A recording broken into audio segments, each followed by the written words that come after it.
Welcome to a very special episode of Band Stripped. In tonight's episode, we have a guest named Matthew Mole. Now, yes, South African audiences, you know exactly who he is. He has decided to join us in studio tonight in the Hot 91.9 Band Strip studio, and he'll be talking about his music and playing us 3 of his tracks. So stay tuned for Matthew Mole on Band Stripped.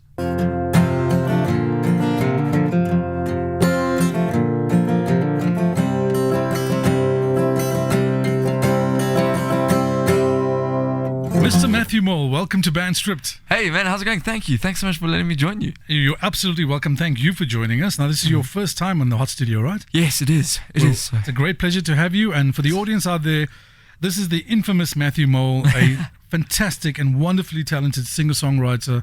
And we are very, very graced to have him in studio tonight with us. Thanks, man. Thank you. It's an honor. Thank you for accepting and also getting people into the whole December vibe. Yes. This is very exciting. Yeah, I mean, walking in here is amazing, by the way, with all the Christmas decorations. Yeah, you come in with a nice vibe. You've got like a holiday vibe going. Oh, Your sleeves are okay. folded. You've got a nice pair of shorts on. That's it. And you're looking very chilled out. Oh, thanks.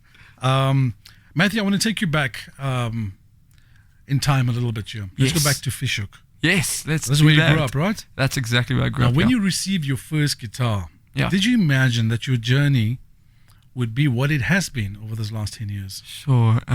No, yeah, never. I mean, I asked my dad to, like, if he could teach me how to play guitar when I was a kid. And then when he got me the guitar, that was like the biggest, I was so excited. That's all I was thinking You remember about. what guitar you got? So it was so the first guitar was like an old one of his that he let me use because he didn't Tinkered think around with it. Exactly. It was like a classical guitar, nylon strings. I don't even know what the brand was.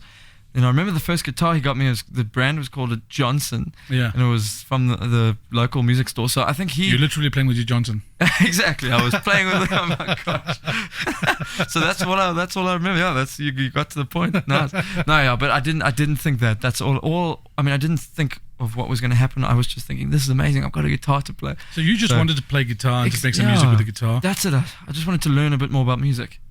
And what was it like learning from your father? Because your father played a part in your early music career, especially. He 100%, yeah.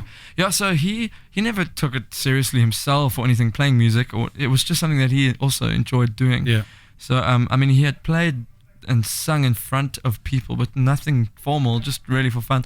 So it was really cool. That was all I knew at the time was, I mean, I knew you could go for music lessons at school and all that, but I wasn't taking it that seriously. I just was enjoying it at home. So, and he taught me a few basic things that really helped. Like, for example, he would tell me I'd learn a lot if I could try and sing as I played, because then you'd kind of, your mind would be multitasking. You'd be doing 2 different things. Also trying to expand your chord set, trying to push your chord set to reach notes that you could reach. Or, totally. And then you could, if you wanted to sing, you'd need to learn a little bit more. It's a good technique. So I mean, he didn't know much. He just told me, hey, this is what I do. You should try this. And it turns out he's great. He's really good at playing guitar and singing. My dad's voice is amazing. But he taught me the few little things I needed to know, and I'm glad that that's kind of how I learned, because it was kind of natural, organic. I learned by ear. I always feel very inferior when I get to shows and stuff where there are people that, like, they tell me things about, like, the theory behind the music, and I have no idea. I have that all the time. The guy's saying, "Oh, is that a F sharp? Is that a?" You move it to some crazy. I'm going, listen, I don't know what it is, but it's the chord I play when I reach that note. Exactly. So I mean, and I like that. I mean, I definitely know, like, the names of the chords, and I know what I'm doing. Yeah. I just don't know much theory behind it, which I quite like. Now, your story is fascinating because you only took, songwriting seriously from the time you were about 17. About that, yeah. Which meant that you spent most of your time in high school, where people were in school with Matthew Mole. Yes. And Matthew Mole at that point was not a songwriter. Now, no. Have you ever gone back in time where people from school, are you still in touch with people from school? Some people, yeah. So my parents are still staying in Fishhook where I grew up. Yeah. And whenever I go back there quite often to see them, to visit them. I run into people from school, and people they're really awesome. Like, people are super supportive. I mean, during school, the last few years, it was the whole grade that was in the school. I think it was a lot of people. Everyone got on very well. So like, there weren't any people. There are no stories where someone was like, they weren't nice to me in school and now they want to be friends kind of thing. It wasn't like that. Everyone's very cool. But having said that, yes, you would have found that now, obviously, that you've got a bit of fame with music, etc. When you actually count the number of people that were in school, you suddenly worked out hold on a second, we had 100,000 people at school. Yes, yeah, I was exactly. in school with you, man. You're going, oh, okay, I can't remember. No, But- yeah, that kind of thing is, which is so cool. I mean, I'm very grateful for that kind of thing, but I hate not remembering people. But there were, I mean, the school was pretty big. Yeah. Outside of my grade, I didn't really know a lot of people. So now people that kind of have said, hey, we went to school together. Every now and then there's a time where I'm like, oh yeah, I remember that, but I don't remember that. Lovely polite answer, but the truth is, Yeah. it's hard to remember so many people. Oh right? yeah, I mean, like I'm sure you experience a lot more though, because a lot more No, I people don't hear your experience voice. it. I mean, like the people. Yeah, well, I suppose. Yeah. Matthew, what were your first songs that Yes. you strummed on your guitar? Do you remember the first few songs that you shaped and wrote? Oh, that I wrote. I remember the very first song that I learned. That wasn't my own song that I would learn by ear. Which song was that? Geez, no one will ever. Well, maybe people know them, but the band's name was Peculiar People, Right. and the song, I don't remember the name of the song, but I don't remember the name of the song. I remember it was a D chord that the guy played. But I actually, sorry, fun fact, Yeah. I reached out to the guy on Facebook, the guy that was the lead singer of this band, Oh, because wow. he's from Fishhook. They were a band from Fishhook, but they I don't think many people knew who they were. To me, I was a kid. I was like, this is the best band ever. Yeah, it's the best thing you've ever seen in your life. Exactly. Yeah. So I reached out to this guy on Facebook and I was like, hey man, I just want to let you know I'm a big fan of your songwriting or whatever, and you were like a huge reason behind why I wanted to write music. That's and then the amazing. guy didn't reply for like 6 months, and then eventually was like, hey man, yeah, cool, it's really nice. He was very nice, but Yeah. he was like, it's good to know. I'm glad. It's an honor to know that. But he didn't know. Did He he doesn't know know who who you Matthew Mole are? was. No, because he Yeah. moved away from South Africa years I ago. see. But it was I just see. cool to But nice that you interact got with that, the guy. Yeah, that closure. So the Yeah. first song that you wrote in guitar, do you Yes. remember what the name of that song was? I do. It was a horrible song. Okay, yeah. called- It normally do you starts want me like to- that. No, yeah. yeah, it's a ridiculously terrible song. I can tell you the name of the song, but it's like, I don't know if you want to know this. No, name. no, I think we want to know. The song is called Messed Up Guy.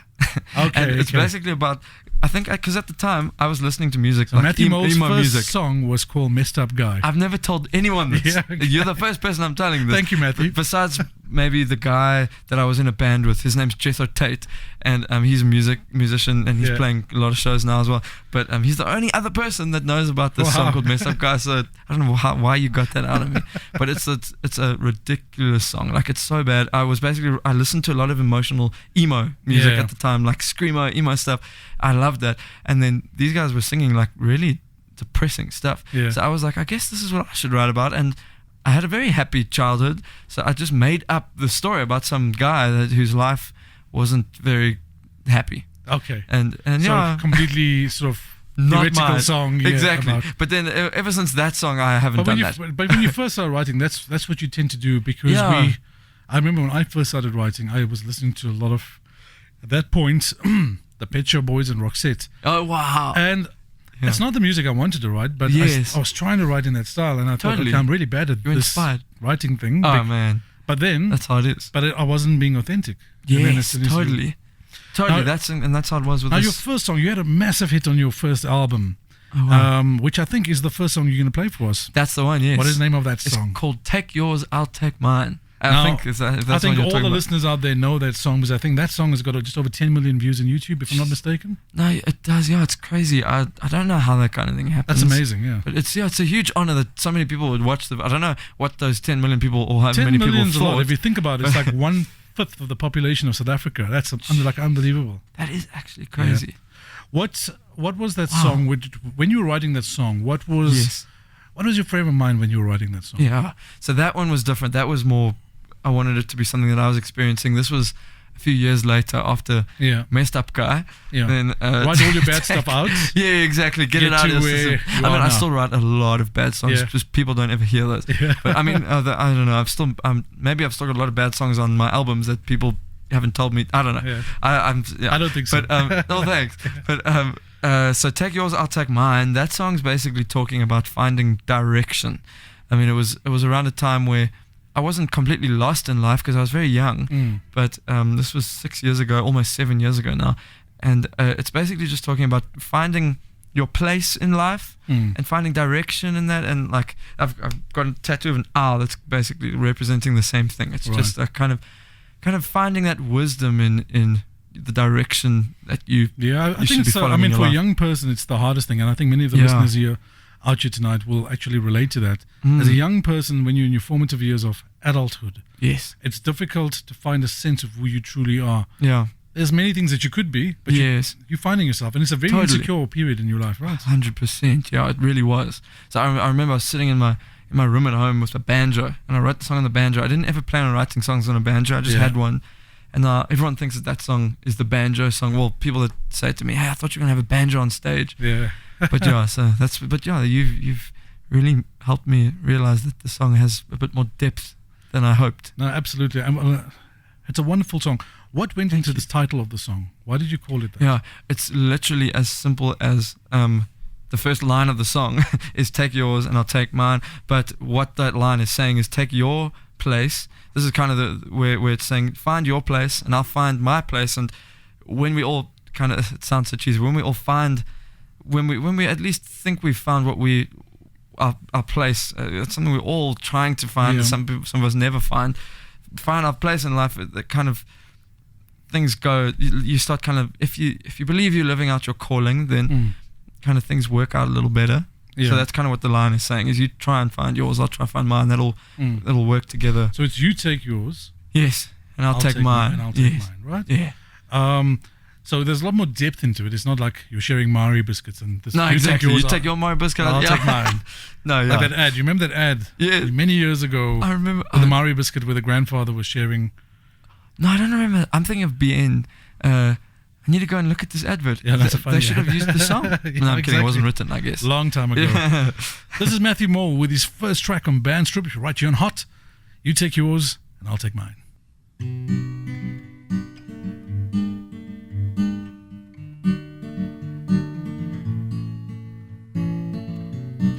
Take yours and I'll take mine.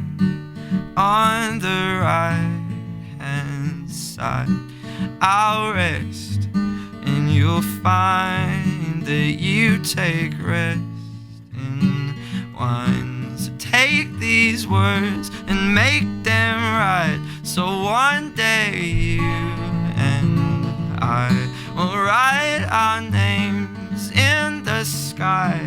We'll confide, and I'll find mine on the right of your side.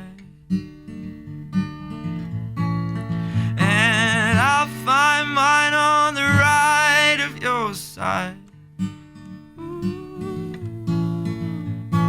If I throw away my fear and pride to set things right, then I'll find mine on the right of your side. And brothers and sisters, fill these cups with life.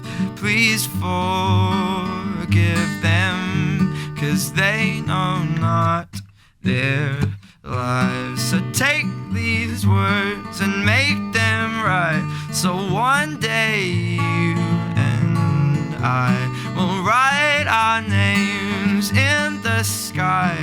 We'll confide, and I'll find mine on the right of your side. And I'll find mine on the right of your side. Oh, yeah. If I throw away my fear and pride to set things right, then I'll find mine on the right of your side.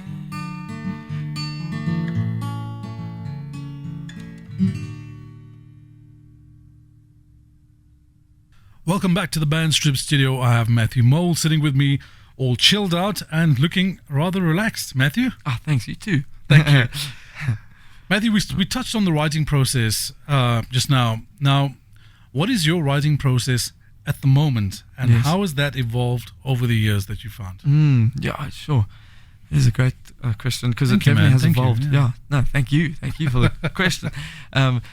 Yeah, it's definitely evolved a lot. I mean, so when I first started writing songs, I always wanted to be able to write the song on one instrument alone, being an acoustic guitar. Yeah. And when I first started out, and that was just because I've always believed that a song can, if you can make the song sound like a great song with the full band setup or whatever it is on stage, full production, as well as just with one instrument. I think that's what part of what makes a song a good song. It should sound good still. Yes, that's what I would hope. So that's kind of what I always want to try and I always try and keep that in mind when I'm starting the process of writing a song. So I've always tried to keep that as like a common thing when it comes to the process. Whatever you write, you're able to play an acoustic at least. Exactly, or piano or whatever it is. So that's the only thing that's really changed is I've learned that when I pick up like a brand new instrument or even just a new guitar or different guitar for the first time, there's always like there's something different that like inspires me about the sound of that instrument or the feel of that instrument. Yeah. So I've tried like the piano. There's always something different that comes out of writing a song on the piano for me,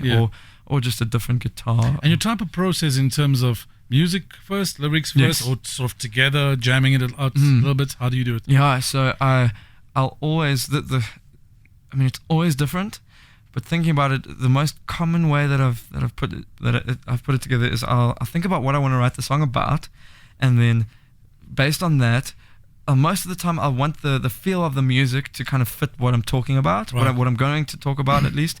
And then like when I think about the theme of the song, it's literally just like the song is maybe going to be about overcoming fear, for example. Then I'll try and think about something that a sound that so that the song has a feel. So you create of your that. thematic first, Exactly, and then start to hone in on your chord structure and then lyrical structure. Right? That's it. Yeah. So the music for me always comes before the lyrics.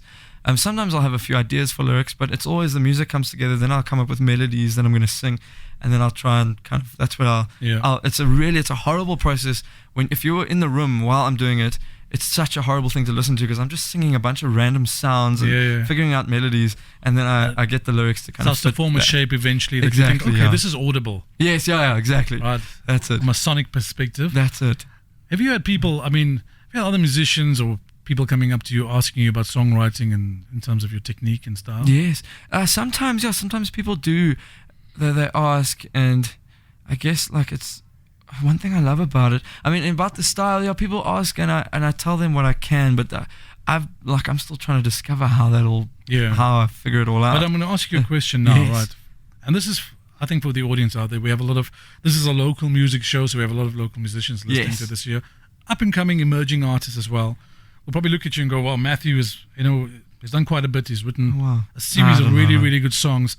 If there was any advice for them out there as a songwriter, now you remember where you started, and you know where you are. Yes. What would your advice be to an emerging songwriter in terms of how should they approach songwriting? Awesome. Man, there's so many things, I think. So a big thing for me is not thinking too much about what other people are telling you or what other people think, or it's really just thinking about what you want to do. When it comes to writing a song, at least what you want to write about, how you want that song to sound, all of that little stuff in detail, like as much detail as you can. You focus on the little things, as much as what you want to do, and you focus on that, because that's I think where you will be your best, is when you're doing what you want to do the way you want to do it.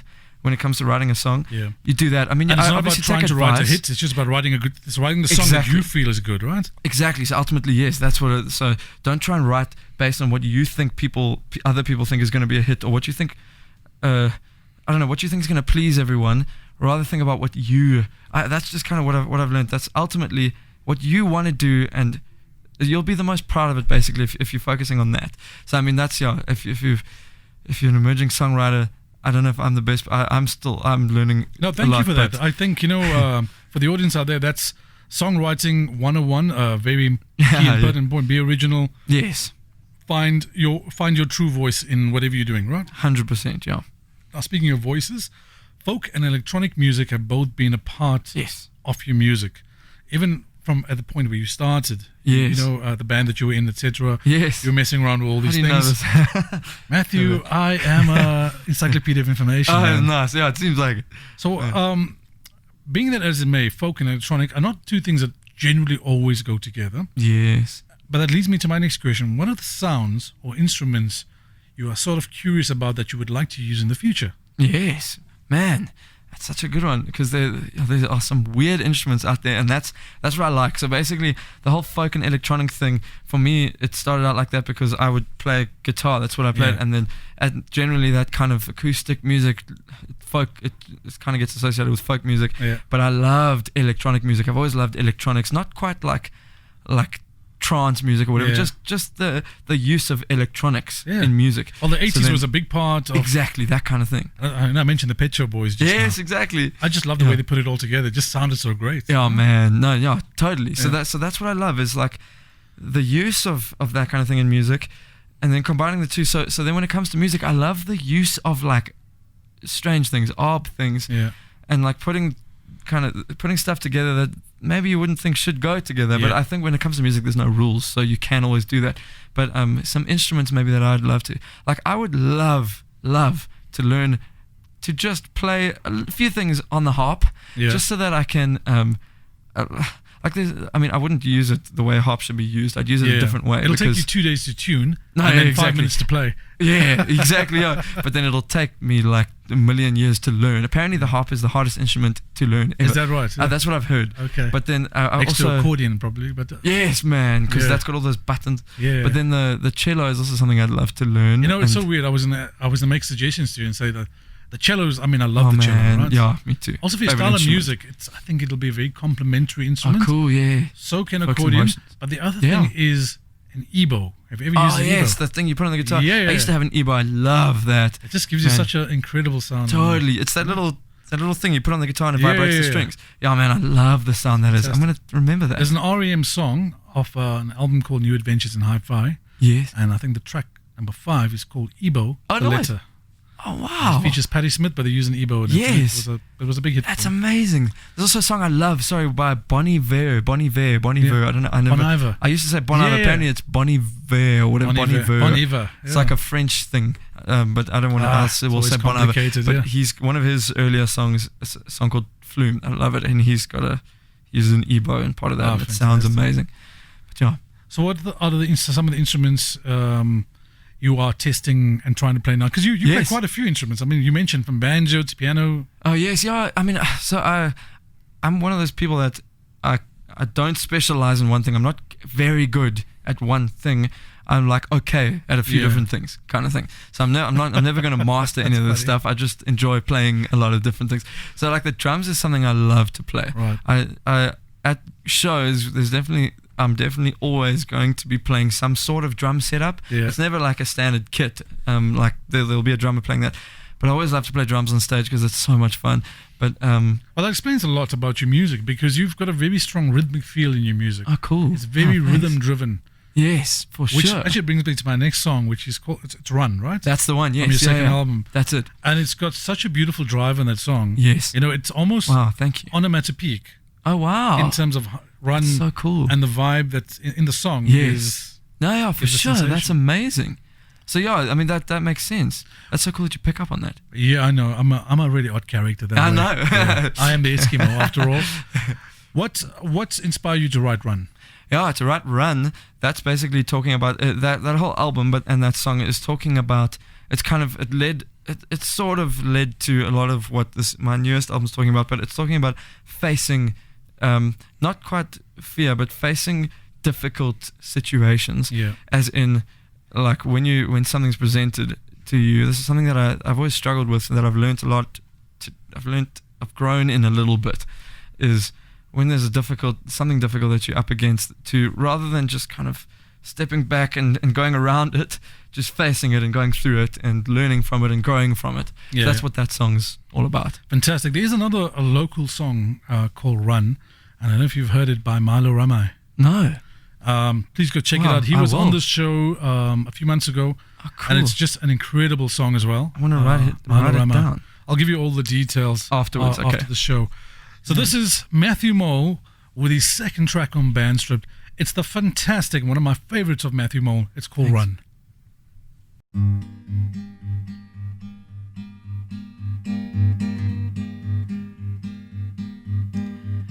I'm gonna find it this way. I'm never gonna break my bones.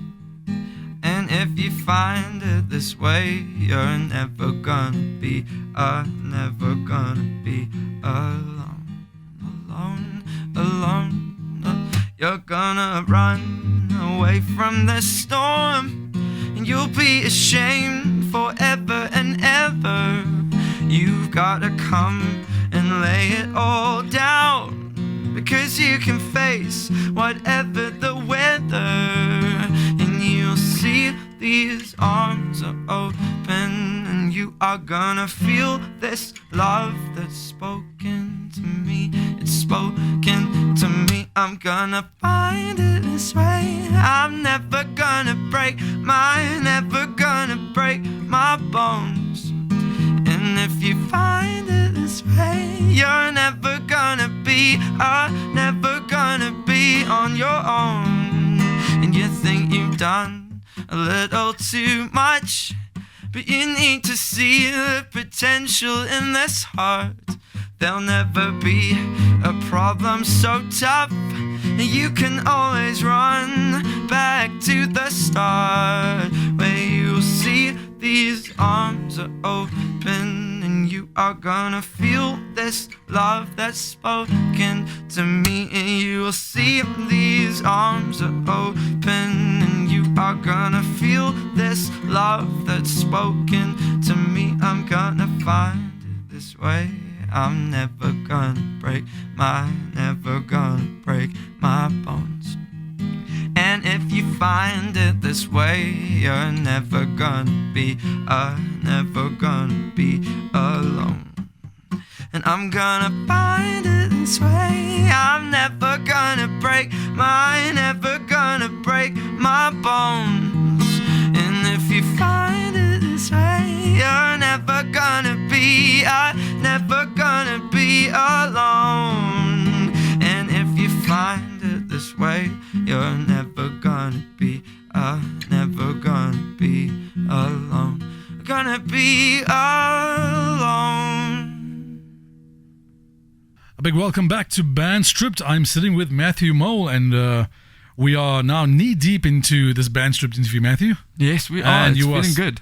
You have survived so far. Because of you. Thank you. Thank you so much. Thank you, and thank you for that amazing performance. Matthew, you started, it was around just before 2013, or 2011 somewhere? Yeah, I started kind of writing my own music and putting on the internet my own music in around 2011, but end of 2012 was when beginning of 2013 was when I started really recording. So, you won a competition, right? Yes. That was 2012, yeah. 2012. Yeah. And after that competition, you did your first recording with Just Music? Yes, that's correct. Exactly. Just Music at that point was run by a very good friend of mine, Carl Anderson. Yes, legend. Was also a legend in this industry. He is, yeah. And a really hardworking and a very deserving fellow. He is, yeah. What part did Carl play in your very early music career? Oh, man. This is such a cool story because no one ever asked this, and there's so many cool things that he did for me in the beginning. So Carl Anderson, man, I'm so thankful to that guy. So he basically, and there was this competition, I'm trying to think, he actually got in touch with me before the competition. Yep. Which is amazing because there was this competition where there was a lot of buzz and it was amazing. But Carl Anderson, I had heard about this label, Just Music, that, and then I just like there was something about them that intrigued me, and he was from this label, so he contacted me. He said, "Hey, we'd love to have a chat, and then if you're keen, we'll do an album and everything." So long story short, I ended up doing an album with him, and like I had to move from Cape Town to Joburg at the time. I didn't have to, but they kind of encouraged it. They were like, if you were living here where we were, we'd be able to work a bit harder on this stuff. And I think in hindsight they were right? They were right, 100% right. Yeah. So I had nothing. I moved up to Johannesburg, and with nothing, I literally had like no money. I didn't eat for a lot of the time. I lived in my friend's laundry room for a lot of the time as well. There was actually the guy, Alistair Thomas was his name. He's the lead singer of the band Short Straw. So he was very helpful as well around this time. Actually. Very cool band. Yeah. And then as well as another band, Desmond the Tutus, the Craig Durrant, he's the drummer. So that's an interesting story. Just a little caveat there, Desmond. I launched a platform called Empty and Exploded. Yes. Many years ago, and I ran Empty and Exploded, by the way. No ways. And I signed Desmond and the Tutus as one of our first acts. Oh, that's amazing. Yeah, oh, man. So there we go. So them and Short Straw, they were two very helpful bands at the time, and so they would let me stay at their houses because I had no money to do anything. And then they'd feed me. But then around this time, Carl, when there was like a little bit of money coming in, enough money to basically go and rent a place, Carl was like, cool, let's go find a place for you to stay. And then he went and he bought me, like we went to a bed shop. It went as far as this. We went to a bed shop and he bought me a bed, and then we went to like home stores so he could buy me like curtains and like sheets for my bed. Like it went as far That's as amazing. that. And so he was, and then That's the deep caring person. exactly. So Carl, not many people know that side of him, but no, I they do. don't. So then it went as far as him. I've learned a lot, like in terms of the industry and what, like, and like choosing songs and I just want all to say, sorts Carl, of things. I'm going to tag you in this post because you've got to hear the story, man. You gotta hear the story. That's why Matthew's here. Yeah, man. Yeah. Oh, that's fantastic. Now, you've cited many influences. Many of them I found were quite alternative Yes. and very eclectic sounds that you've been influenced by. I mean, yes, everyone knows the Mumford & Sons thing, but there were other Yes. bands that you picked up. I thought they were very interested. Yeah. Who were the bands that were the most influential Yes. on the young Matthew Mole? Yeah. So it's so hard to answer. You can name a range of them. You don't have to name one. No, yeah. Well, that's the thing. There's like, it's more when it comes to that stuff. There are a few bands that I could mention, but it's so hard because they weren't really specifically bands. It was more specifically like a few things in like a certain song that a band would do, or like there's like a little sound I in one absolutely song. love that. Yeah, I love that vibe. Yeah. So that kind of thing. So they were. I mean, I could mention bands, but it's more stuff like where, like, there's a song where someone used pots and pans in their kitchen. I think a lot of guys have done that, but they did that, and like I was so inspired by that. There's another band that wanted to. Well, there's a song where they wanted the song to sound like, when you listen to that song, it sounds like birds flapping their wings kind of thing. Yeah. That's like the general feel of the song, and I just love that, like how weird that is. So it's like that's the kind of thing that's really inspired me specifically in my first album and the young Matthew Mole. I wanted to like do stuff where we used weird stuff in studio, and like we'd bang on stuff in like a weird it wasn't even in the studio, it was in like a hall outside. Yeah, just to pick up like, that sound. Exactly, just to get those weird sounds. Like I've always loved that. So that's kind of what in music has always inspired me. I'm trying to think of a band that I could mention that would represent that, but there's so many different things from different bands that I can't even think of. It's more just when I hear interesting stuff that catches my ear like that a lot of people do now all the time, and I love that. Like there's a lot of weird stuff going on in music, and a lot of weird but unsuspecting like genres that'll. I mean, that's what makes a collab so cool. People always try and strive for a degree of. There's so much music out there. Yes, man. They People need are trying to to strive for a degree of originality to find a sound that says, okay, this is ours. Yes. We had the Amblers on last week. Yes, and, wow. From Nelspruit. Oh, man. And they like alternative folk, if yes. that's the best way to describe them. Yeah. But it was so refreshing to hear a sound like that coming out of South Africa. Man. Like, wow. Any traditional singer-songwriters that you listen to now? I mean, I'm trying to think of singer-songwriters. I mean, people like I'm talking about like the John Mayers of the world, Damien Rice's. Do you listen to any of that stuff? There's one guy specifically that I really love. His name's Sufjan Stevens. Oh, he's fantastic. Man, he's amazing. That guy. And there's just so many different. There's so much dynamic in his songwriting and in his songs. I love that guy's music. And when it comes, there's a reason to I asked you that question, by the way, because your music has been picked up on a few international series. Oh yes, Grey's Anatomy season 10. Yes, yeah. I didn't know that at the time that it happened. And they used like 3 or 4 Shortly songs, after, right? they used 3 songs. Yeah, and that for me was like a dream, literally, to pinpoint a series that I would love to have music in. It was Grey's Anatomy. Because that series is probably played. It's probably broadcast in about maybe 50 to 80 countries around the world. It's like all over. It's huge. In So different it's a languages, massive honor. probably, including Urdu, maybe. I don't know. I'm sure. You know? Man. But so it's a massive honor to have people that want to use songs of mine to kind of put alongside the visuals that they're creating. So that's the best way to get discovered. And it's always singer-songwriters. I mean, that's how I discovered people like Duncan Cheek and like picking up soundtracks. Pete Yorn picked him up from a soundtrack. Wow, it's like, a great these guys, way because they're always like, no, they're not very. I mean, a lot of the time there's well-known music in series and movies, but there's a lot of undiscovered people to find in movies and series. Now, what do you achieve? What do you hope to achieve with your new album? It's called Ghost. I love the title. Called Ghost. Oh, thanks. Yes. What do you hope to achieve with this new album, and how different is it from your previous 2 albums? Yeah, so it's very different from the previous 2. I hope that all 3 are quite different, but at the same time keeping some kind of element of Matthew Mole that people might recognize. Because I don't want it to be too different, but I don't want to write the same thing each time. So I'm hoping that the album's different. Exactly. And I don't want people to have. I don't want to be like, oh, hey, here's another The Home We Built, because you've already got it. I don't want to ever do that. Or now for the next album, I don't want to be able to say, here's another Ghost. But so it's very different. in terms of music and songwriting, I've grown a bit in songwriting. I've still got so much to learn, but I've learned a bit more, and I'm proud of the songwriting on the album. But thanks for asking what I want people to learn from it, to take away from it, because that's ultimately why we release albums and music. Yeah. So, and there's always an objective. Exactly. What we hoping to achieve with the album. Yes. So what I'd love is just for people to hear a message of hope in the music, and it's basically an album that's talking about overcoming, or the journey of trying to overcome fear. Right. And just because ultimately fear, because it's a thing that can, when it creeps into your life, and when you allow it to, it paralyzes you hectically. It'll cripple you, and it's such a horrible thing. Self-doubt. Yes, and the most talented people deal with this, by the way. And man. Like everybody, can I do it again? Am I good enough to do this? Yeah, man. Yeah, and everyone is. I mean, and so that's kind of what it's talking about, and that's what I love for.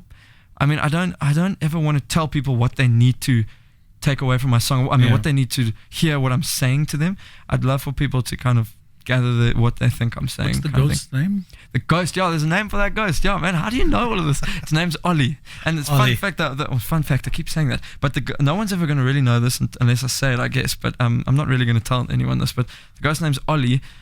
I just came up with this because I wanted it to be something that was meaningful. Its name is short for Oleander. So Ollie is like the cute version of, it's a shortened version to make it sound cute, but Oleander means poisonous flower.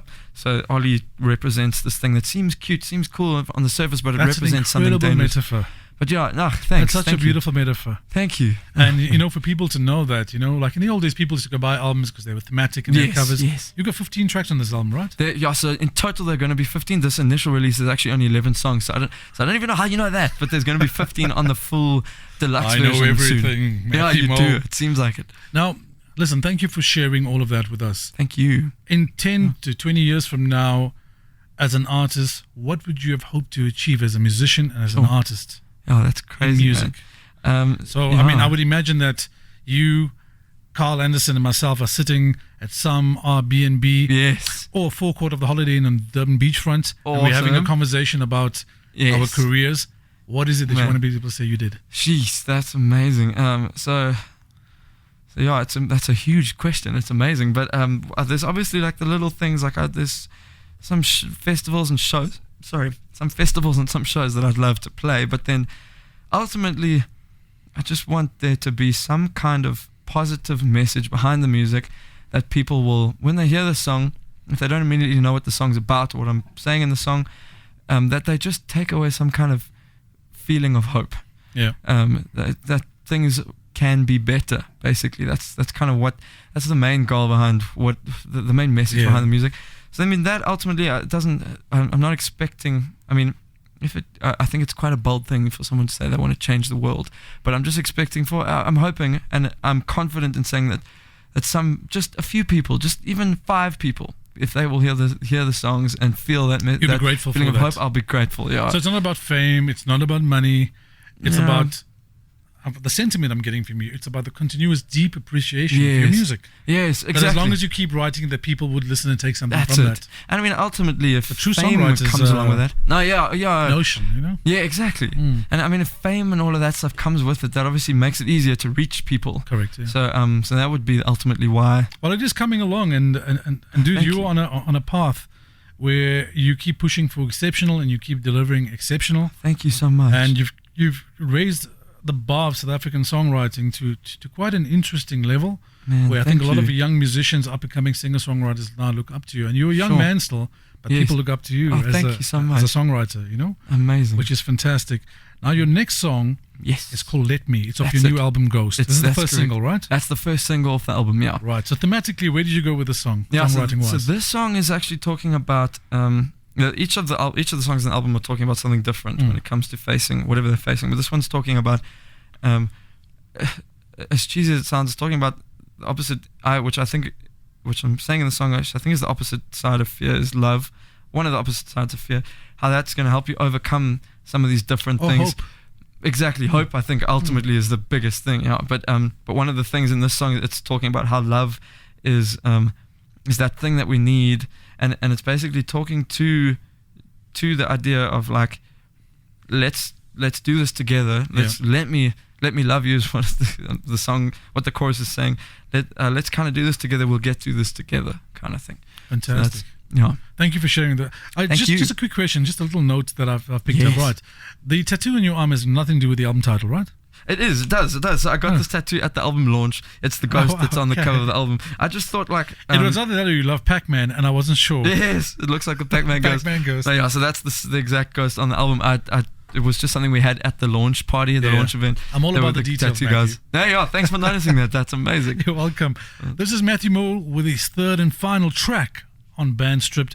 It's been an incredible interview so far. This is his new single. It's called Let Me.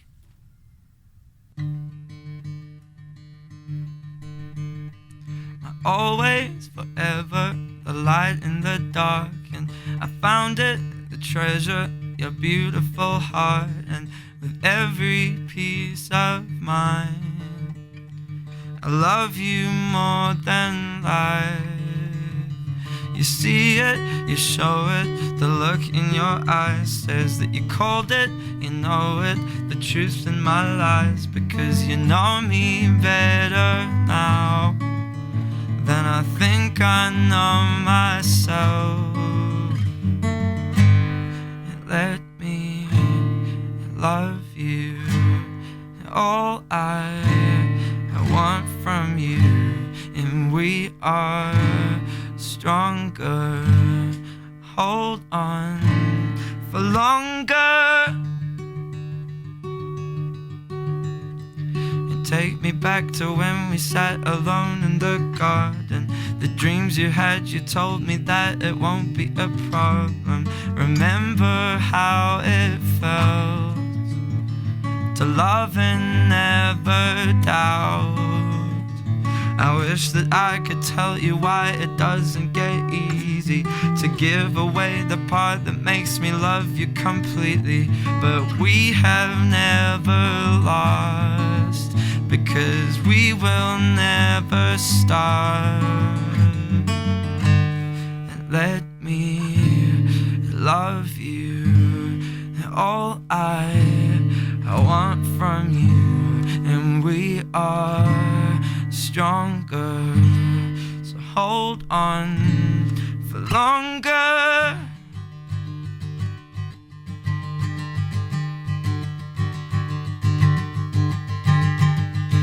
You and I, we're part of something, never look behind. It's you and I forever. You and I, we're part of something, never look behind. It's you and I forever. And let me love you, all I want from you, and we are stronger. Hold on for longer. Welcome back to Band Stripped. That was Matthew Mole with 3 of his incredible songs of 3 different albums that he's released so far. Matthew, thank you so much for sharing your songs with us. Thank you so much for letting me join you. Now, the most important question, many people already know where to find you. Yes. Where can people find you on social media? What are your handles? Yeah, so I'm on all the, I mean, maybe not every single one of them because there's so many platforms these days, but I'm on most of them. And it's the same handle. It's Matthew J. Mole. So they can find Matthew me there. J. Mole. So that's across Instagram, Facebook, Twitter, whatever. Everything, yeah, Facebook, everything. And then that's where I'll announce music, anything to do with new music, new videos, upcoming shows, everything like that. Fantastic.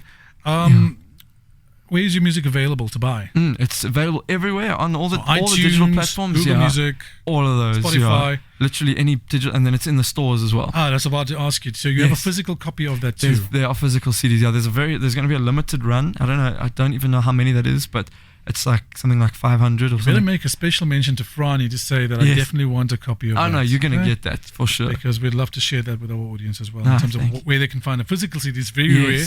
We've had many musicians on the show, and not many of them have released their music digitally, but not many people do it physically. Yeah, because there's only like 3%, I think, music sales these days are physical CDs. So you do them more for your live gigs now, and to be able to sell them that's there, it. Yeah, but if people want them, they can go to they are in the stores as well.